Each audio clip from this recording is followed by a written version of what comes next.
Assalamualaikum warahmatullahi wabarakatuh. Pemirsa semuanya, teman-teman, selamat datang. Insya Allah pada saat ini saya akan mengangkat satu tema yang dijamin tidak ada di Bible, yaitu tentang ayat sajdah. Bagi yang belum mengerti ayat sajdah itu, tentang ayat sajdah, yaitu ayat yang ada di dalam Quran, di mana kalau pembaca Al-Quran itu sampai kepada ayat sajdah, itu disunahkan untuk sujud di waktu itu, walaupun di dalam sholat. Nanti bangun lagi dan diteruskan sholatnya. Atau kalau lagi ngaji sendiri, lagi duduk, terus sampai ke ayat sajdah, diletakkan Qur'annya, kalau memang dia pegang Qur'an, sujud, terus duduk lagi dan diteruskan membacanya. Salah satu saya taruh contohnya, ada dua ayat sajdah di layar. Biasanya kalau di Quran itu sebentar.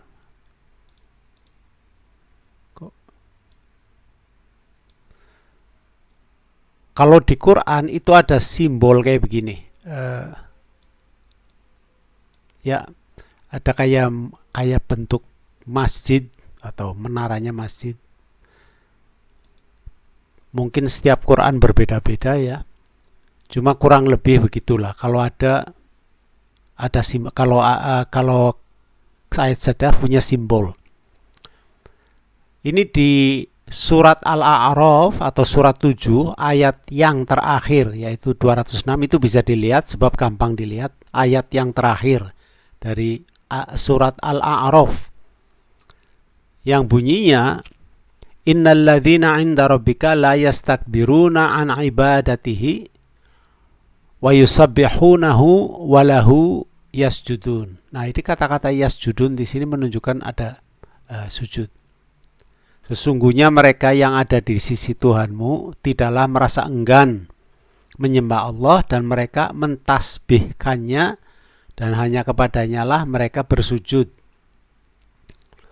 Tentunya orang yang sujud orang yang tidak syirik, ya. Oke. Dan di sini ada juga ini keterangan, tapi dibaca dua ayat. Yang mana ayat terakhir bilangnya ya khafuna rabbahum min fawqihim wa yaf'aluna ma yu'marun. Mereka takut kepada Tuhan mereka yang di atas mereka dan melaksanakan apa yang diperintahkan. Oke, itu ayat sajdah. Sekarang saya akan tunjukkan di Quran di mana ayat sajdah itu bisa ditemukan. Ya, seperti yang ada di layar, dilihat di layar. Di sini ada 14 surat di mana ayat sajdah itu occurs. Dan kita tahu 14 itu bisa dibagi 7. Nomor suratnya yang diawali dengan nomor 7 itu kalau ditambahkan, ya 7 tambah 13 tambah 16 tambah 17, jumlahnya 490, atau bisa dibagi 7 2 kali. Sedangkan harga dari ayat sajdah tersebut, yang di sini harganya 206 tambah 15 tambah terus, hasilnya adalah 798, atau bisa dibagi 7 dan juga bisa dibagi 19. 19 itu nomor yang dipakai di Quran untuk melindungi Al-Quran. Ada satu grup yang saya tahu di internet hanya memakai nomor 19, tidak pakai lainnya. So itu terserah kepada mereka. Kalau saya mencari dengan segala cara ya. Terus di sini ada kata-kata muqatta'at. Muqatta'at yaitu surat yang diawali dengan huruf-huruf misterius seperti alif lam mim, alif lam ra, toha, yasin, itu namanya muqatta'at. Di sini ada 7 surat di mana mereka itu ada surat ayat sajdah. Oke. Hanya demikian bisa di dalam satu layar ini kelihatan semuanya. Oke. Di sini surat Hajj yang saya warnai biru itu punya 2 ayat. Makanya saya tentu saja tidak mengulang nomor suratnya. Cukup dengan 1.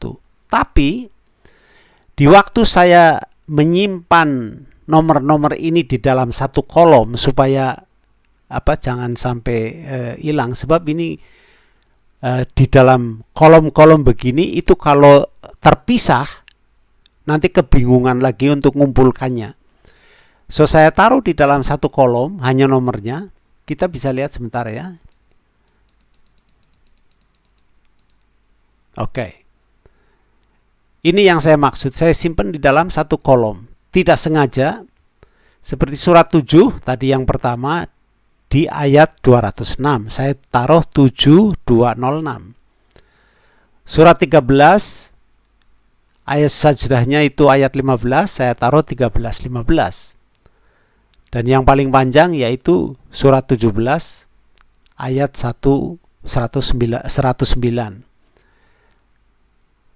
Sebetulnya ini bukan jumlah ya, cuma waktu saya jumlahkan hasilnya itu bisa dibagi 7 2 kali. Jadi sesuatu yang tidak disengaja menjadi confirmation ya, ketetapan bahwa ini ayat-ayat saja sudah ditaruh sedemikian rupa di mana tempatnya itu tidak bisa dipindah. Tidak mungkin ayat saja di sini terus diinsert ke tempat lain. Itu tidak mungkin. Jadi kata-kata kebetulan itu tidak bisa dipakai. Nomor 1. Nomor 2, kalau ini jiplakan dari Bible atau dari buku-buku lain, sepengetahuan saya di dalam Bible itu tidak ada ayat sajdah. Ayat sajdah itu hanya ada di Quran dan hanya dikenal oleh kaum muslimin. Dan masih banyak orang-orang muslim yang tidak tahu masalah ini. Jadi ini sebagai pengetahuan buat yang bukan muslim dan juga untuk kaum muslimin yang belum pernah dengar. Sebab ini statusnya ada yang bilang ini sunnah dan ada juga yang bilang ini wajib untuk sujud. Ya, sebagai tambahan dari saya pada hari ini, mudah-mudahan para pemirsa mendapat manfaatnya ya. Dan bagi yang muslim mudah-mudahan menjadi bangga bahwa bukunya itu buku yang bisa dipercaya. Dan insya Allah dalam beberapa hari saya akan ajukan tema lain yang mungkin tidak ada hubungannya dengan nomor, tapi penting sekali buat kehidupan kita. Terima kasih para pemirsa atas waktunya. Assalamualaikum warahmatullahi wabarakatuh.